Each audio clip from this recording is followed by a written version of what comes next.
Bienvenue sur We Haïti Capable, l'émission qui explore non pas ce qui manque à Haïti, mais ce qui existe déjà et qui transforme.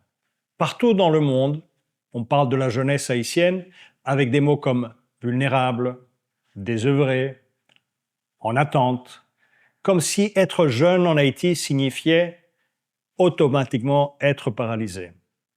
Comme si la seule option était d'attendre que quelqu'un d'autre vienne résoudre les problèmes à sa place. Mais il existe heureusement une autre réalité, celle de jeunes qui refusent d'être des spectateurs de leur propre vie. Des jeunes qui transforment leur campus universitaire en laboratoire de pensée critique, qui créent des espaces d'apprentissage que le système ne leur offre pas. L'Oratorium Club, fondé à l'université de Quisqueya, est l'un de ces espaces. Ce n'est pas un simple club de débat, c'est un incubateur de leadership, où on apprend que la parole structurée est une arme démocratique, que l'argumentation n'est pas de l'arrogance, mais de la rigueur, que débattre, ce n'est pas s'affronter, c'est chercher collectivement la vérité. Dans un pays où le débat d'idées peine parfois à trouver sa place dans le discours public, où les institutions peinent à former des citoyens capables de dialoguer de manière constructive, des initiatives comme celle-ci sont révolutionnaires parce qu'elles répondent à une question essentielle. Comment forme-t-on les leaders de demain quand les systèmes éducatifs traditionnels ne le font pas? Mon invité aujourd'hui fait partie de cette génération qui refuse d'attendre. Taylor Hansi Nailei Tassi-Lazare, étudiante en droit et en journalisme, cofondatrice de l'Oratorium Club et auteure du livre Mes réflexions nocturnes. Elle incarne cette jeunesse qui agit, qui questionne et qui construit. Et ce qui me fascine dans son parcours, c'est qu'elle ne prétend pas avoir toutes les réponses. Elle pose les bonnes questions. Et dans un pays où tant de voix affirment avec certitude, cette humilité intellectuelle couplée à l'audace d'action est vraiment rare. Ainsi, soyez la bienvenue. Votre parcours nous rappelle une vérité fondamentale. Le leadership commence par une question qui peut être simple pour certains, mais extrêmement profonde. Et cette question est la suivante. Et si on essayait? Soyez la bienvenue. Merci Xavier, merci de me recevoir dans We Haïti Capable. C'est pour moi un plaisir d'être ici pour parler de mon parcours et ainsi de ce qui m'anime. Alors, on va commencer depuis le début. Vous jouez avec les paroles, et on a discuté avant cet entretien pour se connaître, depuis longtemps. Et plusieurs personnes m'ont référé que vous avez ce don, cet intérêt, cette créativité. Mais vous allez au-delà de l'interaction avec les paroles, d'un exercice intellectuel, mais surtout d'un instrument de transformation. Comment vous voyez ça? Et comment vous l'appliquez? Et comment vous le divulguez aux jeunes, disant que débattre, partager des idées, interagir, c'est au-delà d'un échange, mais aussi une façon de former et de donner une autre vitalité à la jeunesse? Merci pour la question, Xavier. En fait, le débat, c'est avant tout et la tolérance. C'est une formation, c'est apprendre à tolérer, à écouter un dépassement de soi. Et ça demande beaucoup de tolérance, disons, parce que nous-mêmes, les jeunes, ça nous manquons et beaucoup de tolérance et le respect de l'opinion de l'autre et le débat nous inculque et ces qualités-là. Donc, je vais lire un extrait de votre livre. Et si vous me permettez, je vais le lire de façon à ce qu'on puisse réfléchir et vous demander votre opinion. Je pense que ces paroles sont extrêmement fortes. Et vous dites dans votre livre, « Et quand vous parlez, on vous accuse d'insolence. Quand vous vous impliquez, on vous soupçonne. Quand vous restez silencieux, on vous traite d'indifférent. » Vous parlez de la jeunesse. Et on a l'impression qu'on parle d'une jeunesse qui aujourd'hui est dans un piège. Comment les sortir de ce piège? Et comment, justement, en tant que jeune qui questionne un peu cette situation, vous proposer des alternatives, des solutions et vous donner de l'espérance? Disons que dans le livre, j'ai écrit ce passage, c'est suite à un vécu indirectement parce que nous, les jeunes, on nous félicite, on nous applaudit en public et dans les coulisses, on nous freine. Donc, malgré ce frein qu'on nous impose, je leur ai demandé malgré tout, de parler, d'oser, de créer, car même si la chaise n'a personne dessus, on nous dit que c'est pas notre place. Donc, puisque c'est pas notre place, c'est à nous de créer l'opportunité de créer notre propre chaise pour s'asseoir parmi la foule, parmi l'assistance. Donc, vous parlez de légitimité des jeunes, de manque Justement. de confiance. Comment peut-on justement apporter à ce jeune qui aujourd'hui se dit « je préfère accepter une fatalité, je préfère peut-être rester silencieux et subir une situation au lieu de dire « je vais essayer, comme on le disait au début, je vais confronter certaines réalités, je vais apporter mon petit grain de sel, je veux être un acteur de changement ». Quel message on peut donner à cette jeunesse et où est-ce qu'on peut leur donner cette confiance, mais aussi cette légitimité qui doit être reconnue à cette jeunesse qui aujourd'hui, on le sait très bien, c'est la grande majorité du pays.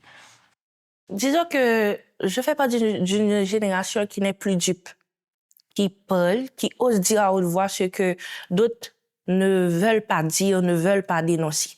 Donc, en ce sens, je pourrais dire que je n'ai jamais lu ni entendu parler que les spectateurs faisaient partie de l'histoire. Ce sont des acteurs qui changent. Donc, je leur dirais de continuer de rêver, d'oser, de dire, de dénoncer ce qui ne va pas et de créer, parce que le fait de dénoncer, de dire, ça ne suffit pas. Il faut également créer, parce que moi, je n'attends pas une licence pour créer, je n'attends pas un diplôme pour créer, parce que ça nous donne pas vraiment la légitimité. Oui, ça, c'est un parcours, c'est bien d'avoir un diplôme, c'est bien d'avoir une licence, mais derrière cette licence, vous faites quoi? Vous avez étudié pour aller travailler et puis après quoi d'autre? Et les autres, qu'est-ce que vous avez laissé comme héritage pour les autres qui vont venir après?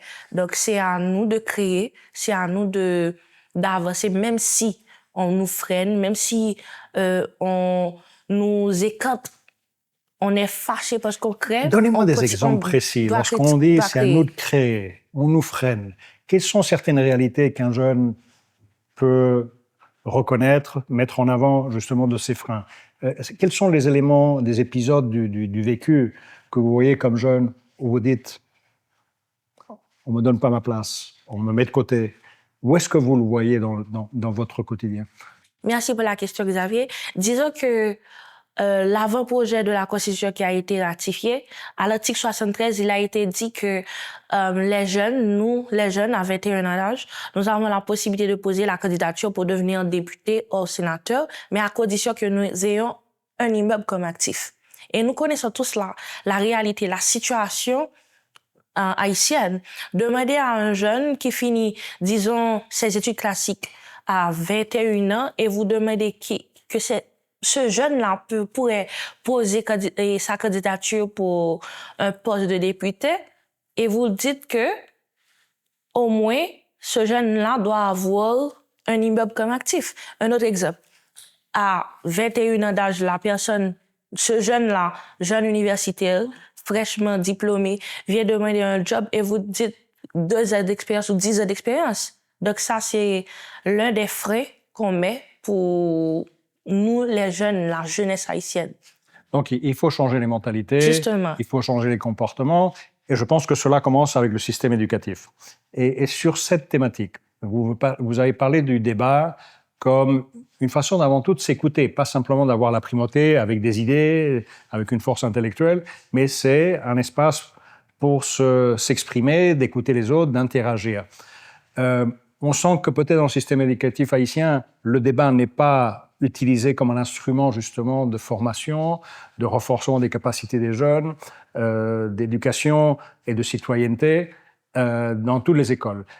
Est-ce que c'est quelque chose qui devrait être considéré comme tel, sachant que vous en parlez et vous considérez qu'aussi ça a été un élément qui vous a impulsé là où vous êtes et qui vous a donné votre voix? Généralement, les écoles haïtiennes forment les jeunes à apprendre comme un copy-paste. Elles ne cherchent pas la compréhension des jeunes, des écoliers. Donc, c'est plutôt un par cœur, donc il n'y a pas de réflexion, ce qui est vraiment anormal, surtout pour cette génération-là. Et ce qui est important en débat, c'est que nous, en dépit des écoutes, l'une des qualités primordiales, c'est capable de produire des réflexions sur des thématiques bien spécifiques. Mais au-delà d'être contradictoire, avoir deux équipes ou encore savoir faire de beaux discours, c'est primordial de pouvoir réfléchir, produire des réflexions qui sont constructives et qui pourraient apporter beaucoup, beaucoup de résultats. Et donc, ce que vous me disiez, c'est que vous recommandez que le système éducatif haïtien prenne le débat comme un des instruments pour éveiller la curiosité, éveiller l'expression, la créativité des jeunes. Est-ce que c'est ça que je dois comprendre? Justement. Très bien. Parlons de jeunesse et d'élection. Nous avons maintenant un processus qui s'enchemine et nous savons que ça fait à peu près 10 ans que nous n'avons pas d'élection. Nous avons toute une génération qui avait 17 ans et n'a plus 17 ans, 11 mois, 28. qui n'a pas connu un processus électoral, qui n'a pas émis une voix, qui n'a pas eu cette opportunité aussi pour avoir une opinion, un débat avec d'autres personnes, justement sur une projection d'un pays, ses opportunités, et émettre son opinion. Aujourd'hui, nous revenons dans une planification d'un processus où justement nous avons ces jeunes qui aujourd'hui, jusqu'à 28 ans, de 18 à 28, ne savent pas ce que sont les élections. Nous avons une population extrêmement jeune. Et on pourrait dire que ces élections seront des élections de la jeunesse. Qu'est-ce que vous leur dites à ces jeunes pour qu'ils ne disent pas « ma voix, je la mets de côté, ce n'est pas important, parce que ça va en aller, ça ne va nulle part ». Qu'est-ce que vous leur dites pour leur faire dire quelque chose de contraire? Ma voix compte, mon opinion compte, je dois participer. Ma vision du futur doit être reflétée et je veux être écouté et je veux participer. Qu'est-ce que vous leur dites? Cette approche est vraiment importante car ma génération est en train de subir, disons, les conséquences de nos parents. Et je n'ai jamais pu avoir l'occasion de voter. Et ça devrait être fait depuis belle lurette. Yeah. Malheureusement, j'ai pas eu l'opportunité. Et j'espère avoir l'opportunité. Et maintenant, nous sommes toujours dans cette dynamique de pessimiste, disons ça ainsi, parce que c'est une coutume pour nous de dire que même si on va voter, nos voix ne vont pas compter, il y a déjà une vote qui a été fait, etc. Mais je vais pas réfléchir ainsi, mais je vais les inciter à aller voter. Petite anecdote. Je fais partie d'une... On adore les anecdotes à propos. Donc allez-y, je vous en prie. OK. Bon, je fais partie du comité de graduation parce que je vais me graduer et merci beaucoup. En janvier, la direction nous a imposé certains normes et nous avons dit non, nous ne sommes pas d'accord. Donc, nous sommes d'accord que c'est pas tout le groupe qui pourra aller dire non. Ça va créer des cacophonies. Donc, on a nommé des personnes, des postes, etc., pour aller représenter les étudiants dont je fais partie de ce comité. Nous avons fait quoi? Nous avons fait un sondage. Nous avons demandé aux étudiants de voter, de dire ce qu'ils ne veulent pas et de dire ce qu'ils veulent également. Et de là étant, nous allons voir, regarder le nombre de votes, etc., et aller à la direction et demander de changer certains normes parce que ça ne va pas, ça ne marche pas pour les étudiants. Et voir comment joindre un compromis pour pouvoir satisfaire tout le monde. C'est ça. Donc, ce petit anecdote-là dit en soi que nous, en tant que jeunesse, nous devrions aller voter. Nous devrions aller dire non et oui pour ce que nous ne voulons pas et oui pour ce que nous voulons. Donc, sinon, quelqu'un d'autre va passer, quelqu'un d'autre va être, comment dirais-je, qui va être élu sans que vous ayez mis une opinion. Justement, et leurs voix vont compter. Leurs voix vont changer toute la donne. Donc, il faut sortir, il faut aller voter. Et malgré tout, il faut voter. Vous êtes une génération qui vit avec les réseaux sociaux. Vous avez accès à l'information, vous savez ce qui se passe dans le monde. Vous avez aussi une réalité où il y a un excès d'informations. Et de temps en temps, sur Haïti, on le sait tous, certaines informations sont biaisées. Comment a fait cette jeunesse pour essayer de repérer ce qui est véridique, ce qui ne l'est pas, ce qui essaie d'induire certains comportements, certaines craintes d'ailleurs, que l'on voit aussi émises par certains messages? Comment est fait cette jeunesse qui est bombardée par l'information, hein, où, dans un futur proche, elle devra émettre un choix lucide, bien informé, j'espère avec la tête bien posée? Comment vous protégez un peu et comment vous capitalisez aussi les réseaux sociaux?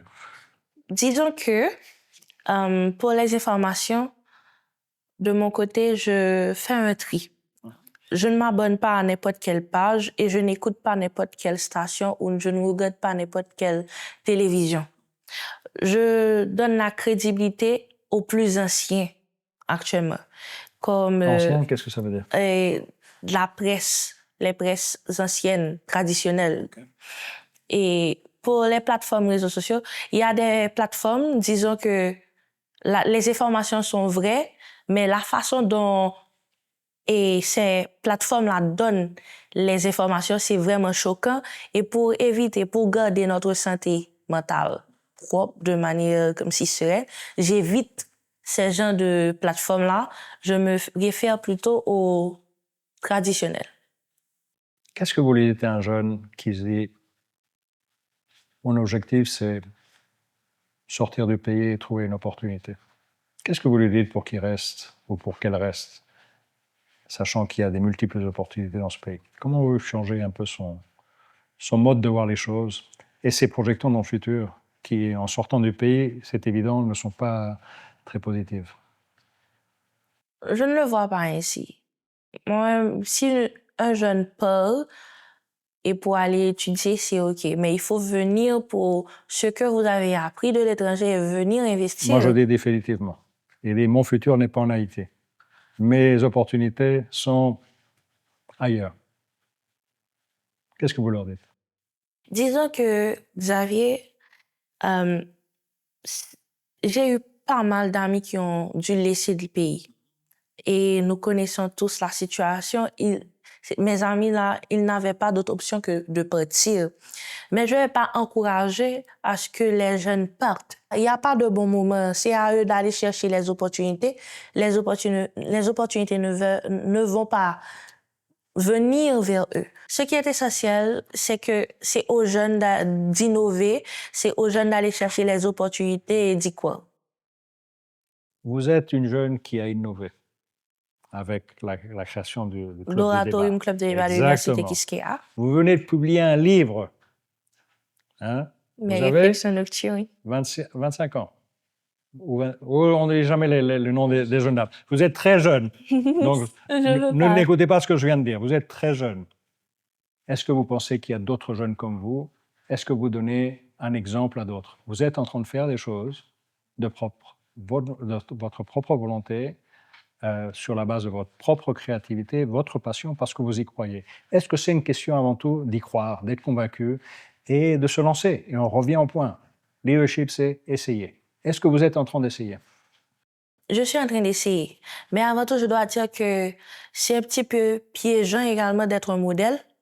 Et disons qu'il faut être cohérent, il faut être humble, beaucoup d'humilité et d'être patiente également.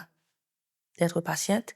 Et quand ce rêve, je l'ai bercé assez longtemps. Depuis toute petite, j'ai rêvé d'écrire, j'ai rêvé d'avoir un bouquin à mon nom. Et donc, j'ai été patiente pour le faire. Donc, nous allons conclure. Mais je voudrais que vous vous adressiez à notre public, justement à cette jeunesse, et un peu dans la tonalité que nous avons eue aujourd'hui, de sortir un peu de la constatation de la fatalité que vous mettez dans votre livre, mais vous demandez à la jeunesse de passer à l'action.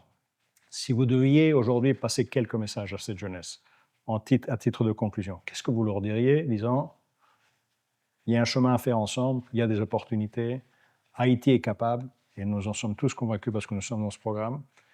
Et qu'est-ce que vous passerez aussi au message à des personnes qui aujourd'hui sont dans des positions de décision, qui peuvent influencer et qui aussi doivent aussi, de par leurs actions, créer un espace à cette jeunesse. Je vous laisse les paroles de conclusion. Moi, je dirais à la jeunesse que les spectateurs n'ont jamais fait partie de l'histoire. Ce sont les acteurs et il faut que la jeunesse prenne acte aux mots et agisse.